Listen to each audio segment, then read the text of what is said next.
Awakening with Brahma Kumaris. Namaskar, and once again we are here, we are back, and a very warm welcome to Awakening with Brahma Kumaris. I can really understand you all wait, because I also wait for this moment when we can take the journey where we had left. If we look at it, we have traveled till the moment we realize that I am that beautiful, pure, joyful, peaceful, loving, true soul. It makes me feel so good. I just hope that all of you and even I try to go through this experience, even if intellectually we are not able to come to terms with it, but it makes us feel good. And this feeling good factor can actually be with us.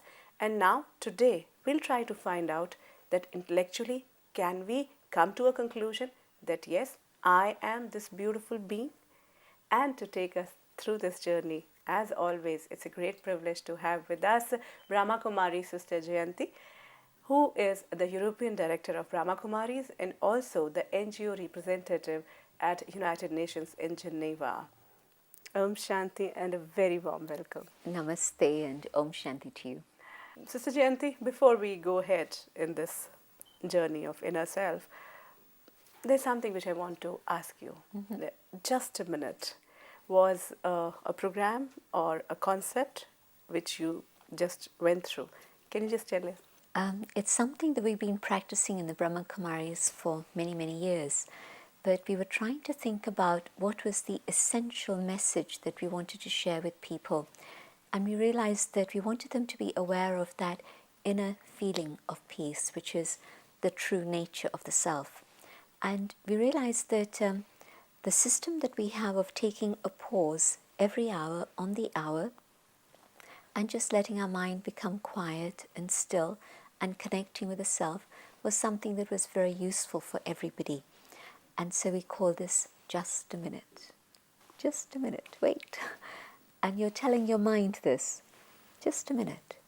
Take a moment and let there be a pause between the thoughts, in the conversation, in the action, so that in that minute you take the time to go inside and connect with your own original state of peace, of love, of truth. And after a minute, you come back out again into all the things you need to do. But that 1 minute has been a reminder. You know, they say that the most important thing in speaking is not just the words, but the pauses between the words. Or in music, the sound is wonderful, but the wonderful sound comes because there's pauses between the sound. Interludes. That's Yes. right. And, you know, if I want to make my muscles strong, if I just contract, it's not going to make them very strong, it's going to make them tired. But if I relax, and then I contract again. So that moment of pause, of relaxation, is what gives strength in terms of physical exercise. The same is true here. The mind is racing, racing, racing. But take a minute, take a moment, and take a pause. And in that peace pause, you can find many things. There's a software program called Peace Pause that will remind you on your computer, bing, it'll give you the option. Do you want to stop for a minute and experience peace, or do you want to just carry on with your busyness? But taking a moment is very energizing and very refreshing. The soul can't be seen with these physical eyes, but even here in this room right now, can you see the electrical current? There's masses of things happening with the light, the sound, the cameras and everything. So it's for real, but you can't see it. Sound, it's being magnified and transmitted. But what's that energy that's making it happen like that?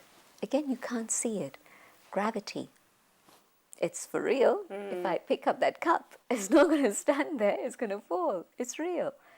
So there's many energies that we've now discovered that exist just here in this room, many different types of energies, real but invisible. And so the soul is absolutely real.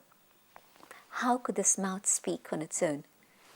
the life force, the being that I am is making this microphone operate. But yes, it's true that being invisible, it means that I have to go inside to discover who I am and let the inner eye of wisdom open. They say that there's a third eye of wisdom here, and that's the memorial of the soul being here.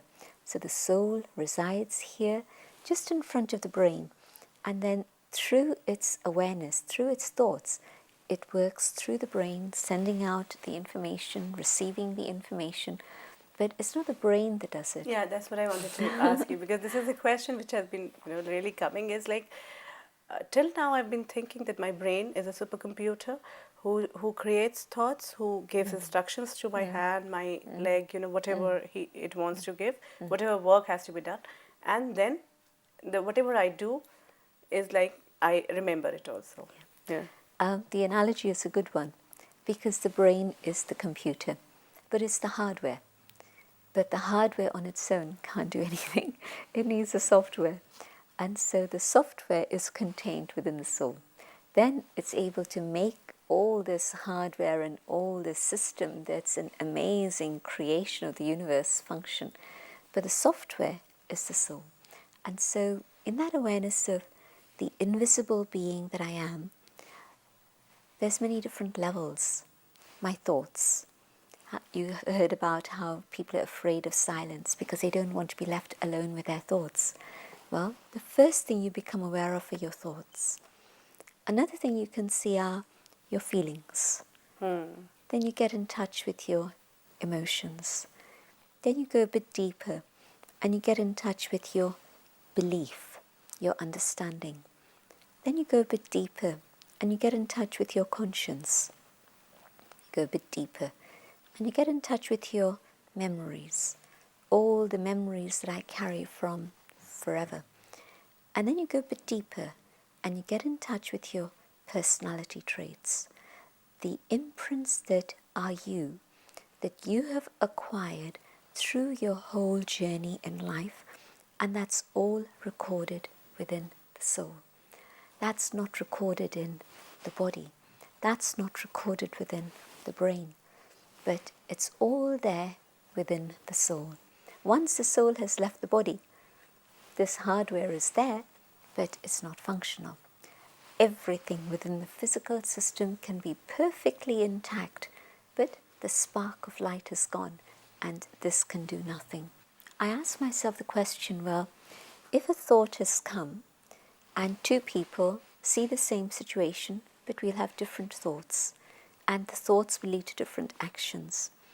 There'll be 10 people, same situation, and our responses and reactions are completely different. And so why? It's not what's happening outside. It must be something that's happening inside. And so what is there that's there within? There's a classical example that's always given. I see this long, thin piece that's a string, a snake. I don't know what it is. So what's going to determine my response to it? The recording from my past experience. If in my experience things like this are strings, I'll approach this thing and pick it up. I might get a shock, it's a snake. But if in my past experience these things bite, even if it's a string, I'll have fear, it's a snake. So my past experience recorded within me as my personality, because everything I've experienced has created the personality that I am today. Where I was born, where I lived, who I grew up with, the education, the people, everything's had its own impact and shaped me as I am now. So all of that is there recorded. And that determines the way I respond today. My thoughts aren't coming out of air. My thoughts are coming out of my own sanskaras, traits of personality that I carry within my own being. And so in fact, you can look at one model in which you go deeper and deeper and deeper, and you can look at another model in which we go around in a circle. A thought, an action, an imprint, sanskara, and from that imprint, another thought. And this is an amazing key. It is the secret of life. It is the secret of the universe. It is the key that we've been looking for forever. Okay. Because when I understand this circle, I can be liberated, I can be free, I can reach my highest potential, I can attain my state of perfection. And when I forget and I lose the key, that's when I get into bondage. Bondage not of anyone else or circumstances, but the worst bondage of all, my own nature, my own personality. Because this is also the addiction cycle. I get entangled into it, like, yes, I'm obsessed with it. A moment of anger, and I burst into anger. The thought came, a reaction came, and I let it through into action. That action left an imprint. Second time, a similar situation, bang, and the anger grows worse and worse and worse. When I use the word addiction, I was using it on the inner level, but it also applies the same on the substance level. Today it's 1 cigarette, tomorrow it's 5, the next day it's 10, and you say, just one more, just one more. And so any habit gets stronger and it becomes an addiction.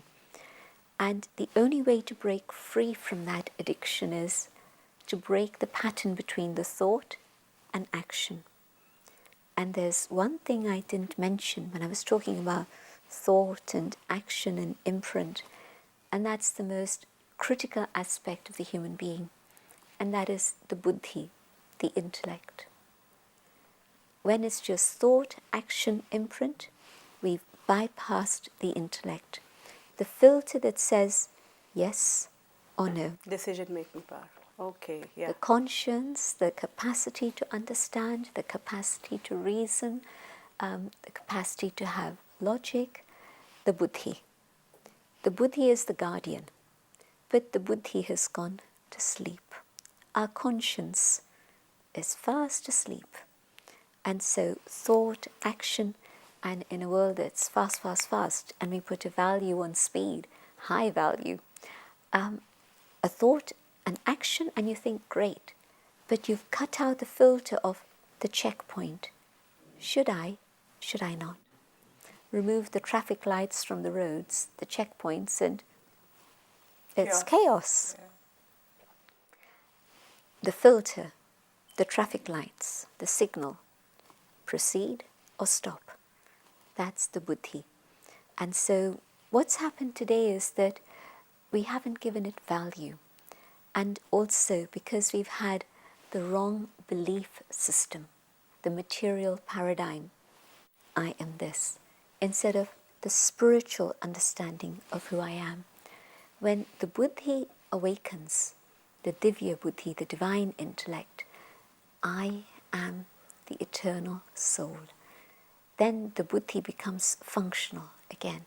The conscience awakens. And this is why meditation is important. In silence, to allow the conscience to awaken. And it's totally related to our life. It's not that meditation is something separate from my life, but it's very much a part of my life. The awareness of the soul means that thought comes, I check. Then I perform the action. Then that imprint is either changed or it's reinforced. People ask, well, what's the connection of the heart with all of this? Yeah, like that was the next question, because this is where we are thinking. But at times, we don't even think, we feel the straight connections, Okay, first I want to explain that when I say heart, I'm not talking about this physical machine. Because this can be removed, it can be transplanted, it can be of plastic, it can be of rubber, it can be of all sorts of things. So this is a pumping machine. But why we speak about heart in terms of feelings and emotions is because the soul has a thought, it goes to the brain, And the soul creates feelings, and that also gets transmitted to different places. So when I'm feeling something very deeply, yes, it's having an impact on my heart.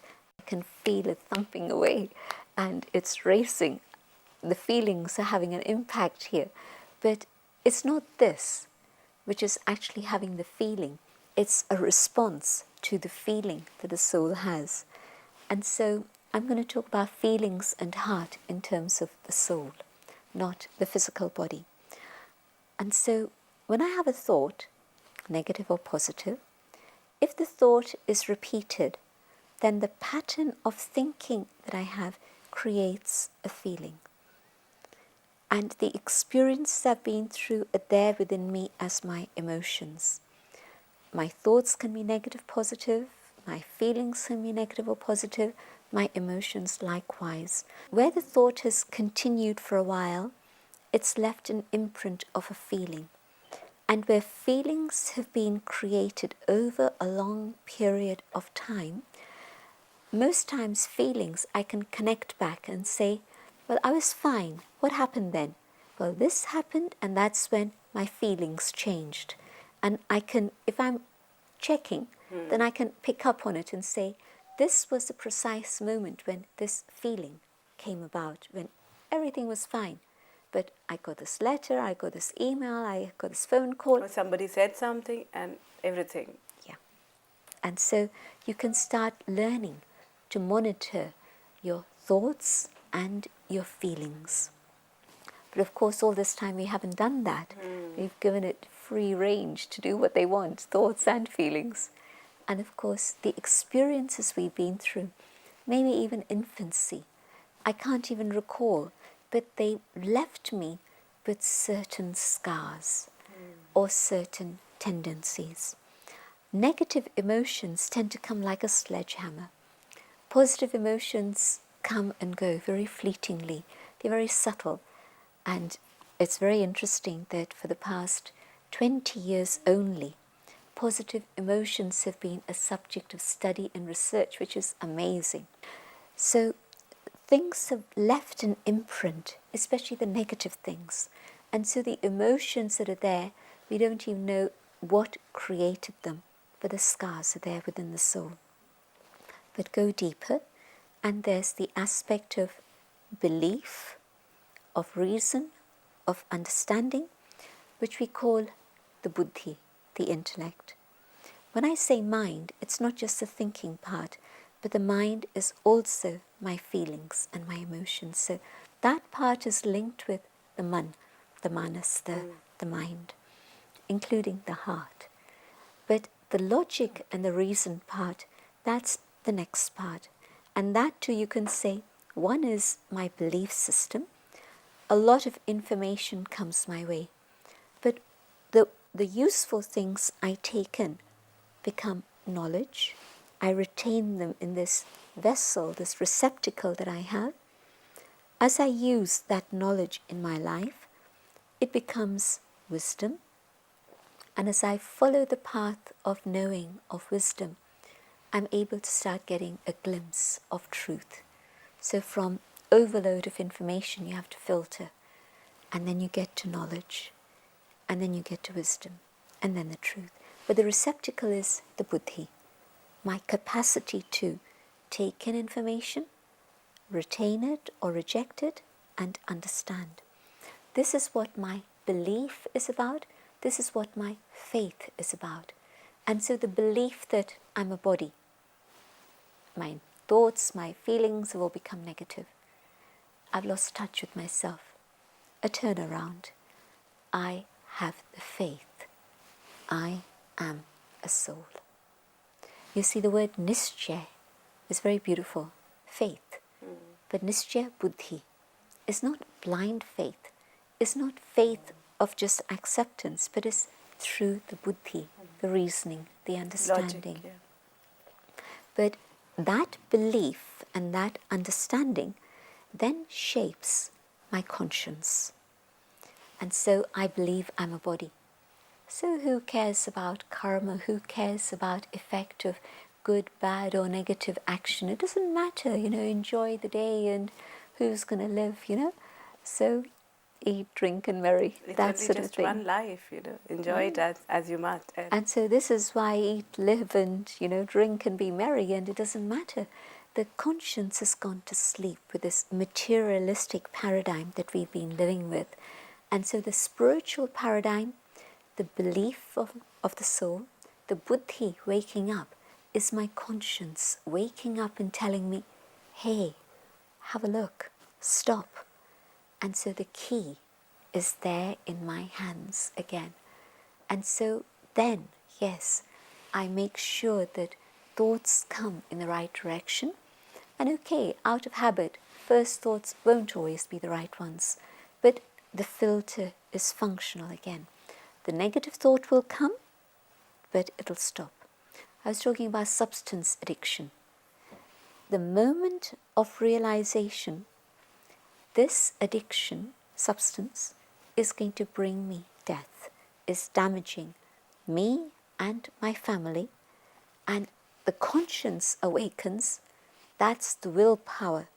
Then no matter what the company is, no matter what the thoughts are, no matter what the feelings are, but that willpower of realization, and the thought won't go any further. If it goes once, the dam has broken again. Yeah. And But with the substance, it is another factor which is said is that our body also, once we are addicted to something, our body releases some hormones or some chemicals which can only be satisfied if we take it again, Like it is one belief. I understand what they're saying, but it's possible for a person to be happy and comfortable without that substance.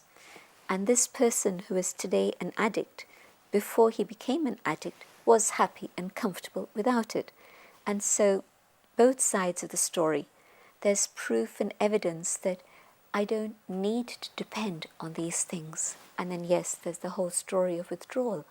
And so, but you see, what happens is that if there's a compensatory factor, and the compensatory factor happens through silence and awareness and creating good feelings. And yes, there are endorphins released into the body that create the sense of well-being through meditation. And whether it's Buddhists, monks, or Hindu monks, or whoever it is, there's a lot of research and evidence, especially in the West today, that's been done on all of this. When I was telling you the story of positive emotions, it's research that's happened, that you can generate that sense of well-being through meditation. As I say, it's a very interesting and detailed subject we take up another time, but just enough to say that life without addiction is a reality, but the person has to change their belief about it. So the awakening of the conscience and the belief that I have, that's of primary importance. And of course, one mindset change, one thought change can actually change the whole scenario. Absolutely. And the way you said, Sister Jayanti, that meditation does help, positive thinking and meditation, even the physical sense. Absolutely. We have experienced with you only. We are really looking forward to. Now we are becoming addicted. Well, this addiction is not dangerous. Yeah, this is in fact more powerful actually, and much more important and required. So we can actually move towards that. Okay, let's get ourselves into the doze again.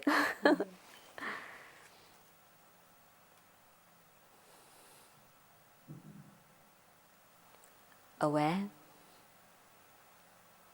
of the entire world within either soul. I let the body sit quietly and for a moment detach. My consciousness moves into the awareness of the inner world. I see my thoughts.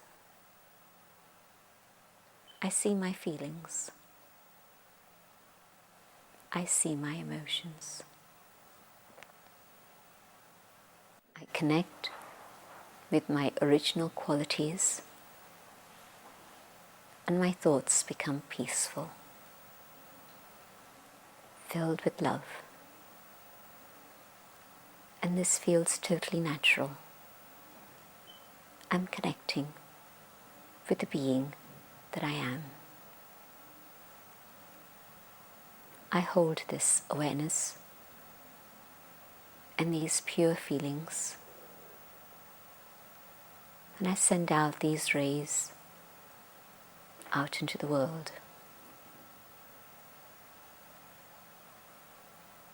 Now, as I come back to the awareness of the physical dimension, I stay with this feeling of love and peace. Om Shanti. Om Shanti. It really makes me feel good. I'm very sure that everyone out there must be feeling good. So Jayanti, the way we have actually traveled, in the way the realization, logically also it comes to a conclusion that yes, I am that powerful, that energetic, that beautiful, pure soul, peaceful. And if we look at the positive aspects of it, it does feel that it must be having, because I can feel it, It's all about experiencing. Thank you so much for taking us through this aspect of self-awareness. Thank you so much. Om Shanti. Om Shanti. Life will go on. Nothing else will change. Change will come within us. The self-awareness process is for me, for you as an individual. But the moment we're going to change, things will change around us. Maybe, our perspective will change. And once we feel that, or we understand that we are that powerful being who has control over ourselves and of course the conditions, whatever is happening around, things will change. If you have any question, anything which is bothering you, you're welcome. You can always call us up or you can mail us your queries. If you wish to discuss your problem or have a question to ask or want to know your nearest Rajyoga Meditation Center, call us on 099 99 744 555. Awakening with Brahma Kumari is an endeavor to understand who am I and then how do I relate to others and to life. We'll try to continue this journey in the next episode as well. We'll meet you in Awakening with Brahma Kumaris once again. Take care. Om Shanti Om. I'm a peaceful soul. Om Shanti Om. I'm a peaceful soul. Ye Dwani Mangal Dwani hai. Om Shanti Om.